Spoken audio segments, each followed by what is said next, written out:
Alors, le pilotage de la performance, en fin de compte, c'est à la fois piloter les ressources qui sont mises à disposition et puis piloter aussi l'efficience que l'on met en œuvre. Donc, concernant la nutrition, on achète des produits alimentaires que l'on transforme, qu'on met en forme pour pouvoir les rendre assimilables par les consommateurs. Donc, il y a un acte d'achat alimentaire.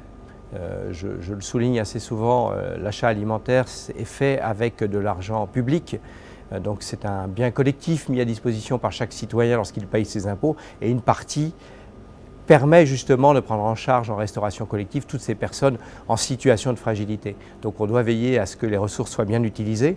Donc bien utilisées, ça veut dire qu'on évite de générer du gâchis alimentaire, par exemple. Savoir qu'en France, c'est à peu près un tiers des aliments passent à la poubelle en restauration collective. Donc c'est une véritable gabegie de ressources et d'argent public.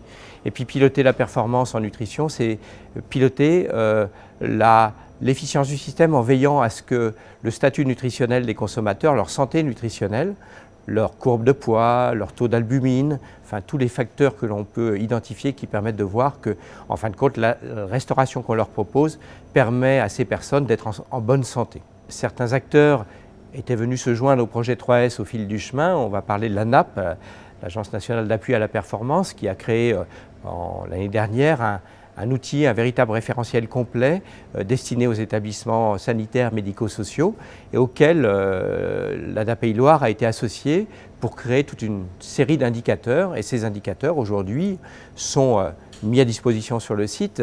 On a extrait les indicateurs clés qui permettent de piloter la performance dans le cadre du guide 3S. Et donc, ce sont des indicateurs qui portent à la fois sur l'efficience économique, l'efficience des ressources humaines, l'efficience de la nutrition et la mesure du bien-être et de la santé des consommateurs. L'objectif au bout est d'essayer d'avoir une solution globale, un modèle global qui soit possible pour chaque autre entité qui œuvre dans la même activité, de prendre en charge et de pouvoir le faire vivre. La restauration des personnes handicapées, des personnes âgées, des centres hospitaliers, des CHU, etc., on est dans le caractère social. La restauration collective des enfants, c'est aussi du caractère social. Et toutes ces activités sont regroupées dans le cadre d'un achat alimentaire avec de l'argent public que j'évoquais tout à l'heure. Et donc à ce titre-là, je reparle de l'ANAP aussi.